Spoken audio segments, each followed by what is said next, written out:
Hello, and welcome to the Monster Painter. This week, we're going to look at the Reaper Bones 5 add-on, the Bridge Trolls Toll. All right, well, the first issue we have to confront is that the bridge is pretty warped, but it's an easily solved problem. All right, it's a relatively simple process. Super hot, piping hot water. Dunk the miniature in there. Give it a minute, let it get real nice and hot. We're gonna have to turn her over. The nice thing about Bones miniatures is they want to be in their right shape. They're not mean. They want to do the right thing. So we're gonna get her all nice and soft, and then we're gonna pull out. Already looks better to me. And then into the ice water. Hopefully that will do the trick.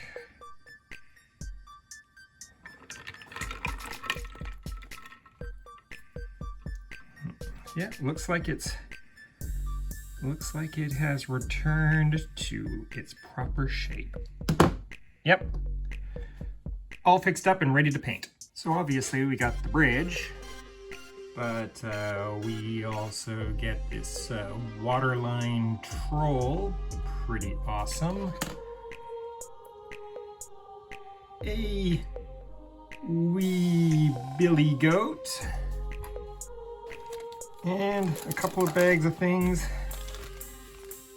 that need to be assembled. And here we go. Boop and boop and boop. And there we go. We're ready to get this set painted up. So, time to get painting. The Bridge Trolls Toll is a bit of a tongue twister, and it's one of the add-ons that you could add on to your Bones 5 Kickstarter pledge. And with a troll, a bridge, and a goat, how could I possibly resist? Now, this little scenario set is clearly inspired by the Norwegian folktale of the Three Billy Goats Gruff, in which three goats are trying to cross a bridge to get to greener pastures. The first goat attempts to make the crossing is the smallest, and when he's confronted by the ravenous troll guarding the bridge, the littlest goat suggests that the troll waits for the next goat, who is larger and would make a better meal. The troll accepts this and lets him pass. The second goat successfully employs the same tactic and is allowed to cross the bridge. When the third billy goat is confronted by the ravenous and mean-spirited troll, he challenges the troll to come and eat him. And when the troll leaps onto the bridge, the biggest of the billy goats promptly headbutts him, and the troll falls off the bridge, is swept down the river to his death. And the billy goats live happily ever after. Naturally. One always lives happily ever after killing a troll. It's clear that the folkloric trolls from this story are much smaller than fantasy trolls, and I think it is unlikely that a goat could take on this particular monster. Now, this old folktale has led to a bit of a RPG cliche with bridges seemingly always being guarded by trolls, for which I say, why not? Trolls need to be employed, and it is much better that they guard bridges than otherwise they would have too much time on their hands, and they would be busy leaving us comments on social media, which nobody wants. Nobody at all wants that. Now, this kit includes a very cool troll nest, which prompted my buddy Dave to be puzzled, as Dave thought trolls were mammals. After I explained to Dave that trolls are fictional characters and don't have to conform to any kind of conventional biology, it did get me wondering just what trolls were. In folklore, trolls are a kind of generic monster. They come in all manner of sizes and forms and can include everything from our ravenous bridge-guarding troll to right to Rumpelstiltskin. It's all a bit vague. But in the mother of all fantasy worlds, Middle-earth, trolls are, in the form that we're familiar with, at least in fantasy gaming, great big dumb creatures. But Tolkien's trolls are artificially created by Melkor before the First Age. And because old Melkor can't create anything original himself, they are likely perversions of some other creature, possibly Ents. Like typical trolls, they're dumb, ravenous, and they turn into stone when in the sunlight. Traits largely drawn from folklore. Surprisingly, trolls in the other two big fantasy franchises, Warhammer and Dungeons and Dragons, are very similar. Big, dumb, and ravenous, but with incredible healing powers, and they're able to regenerate from any form of damage save fire and acid. In both settings, troll blood and troll stomach acid are invaluable components for alchemical concoctions. Conversely, in the very old and very eccentric RPG setting of Glorantha, trolls are a race of tough subterranean humanoids, grouchy and implacable enemies of chaos. And thus, they constitute a group of good guys. But Glorantha is an extremely zany place. Trolls really crop up in just about every fantasy setting and every fantasy IP. They're kind of an indispensable monster seen everywhere and fought by everyone. Now, if I were to place trolls onto the Tree of Life, I think it is safe to describe them as chordates, probably within the subphylum of vertebrates. After that, their biology is quite weird, and I think they would have to constitute their own unique class of organisms, with the subsequent orders, families, and genuses being used to organize all the imaginative forms that these creatures might take.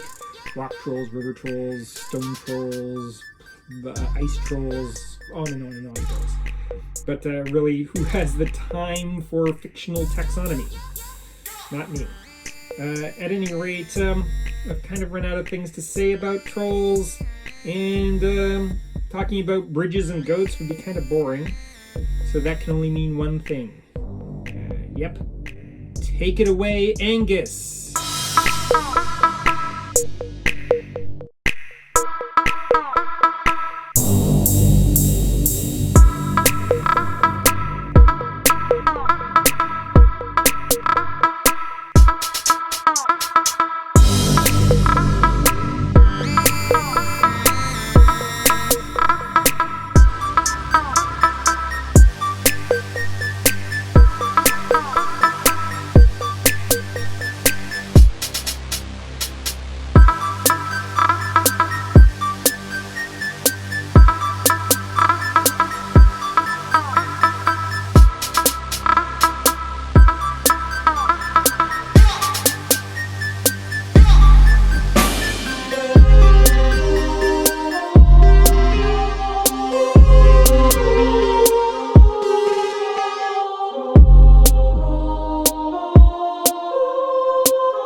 Here's the old rundown bridge, a gray model that I have carefully painted gray.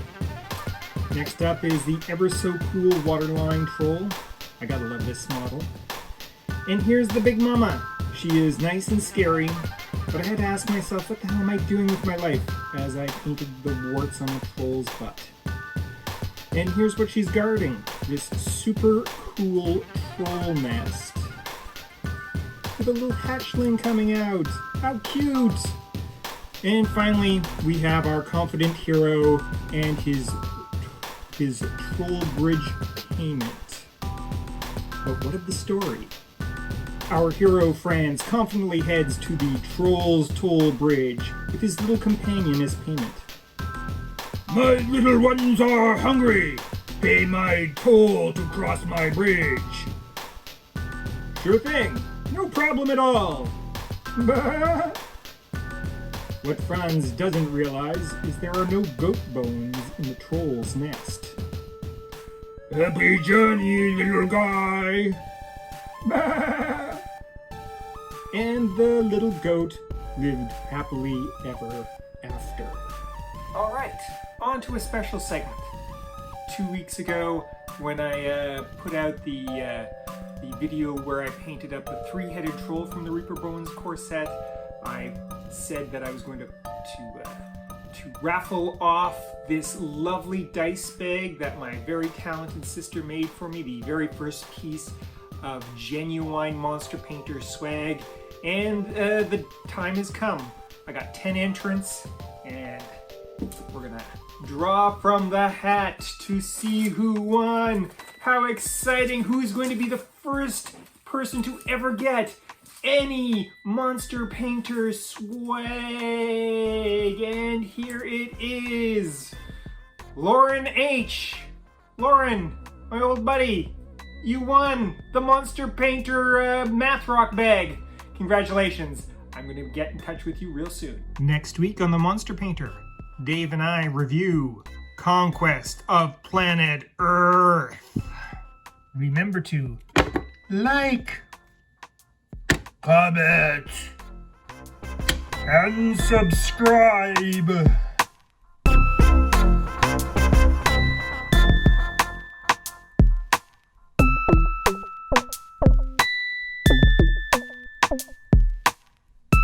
are watching Les the Monster Painter.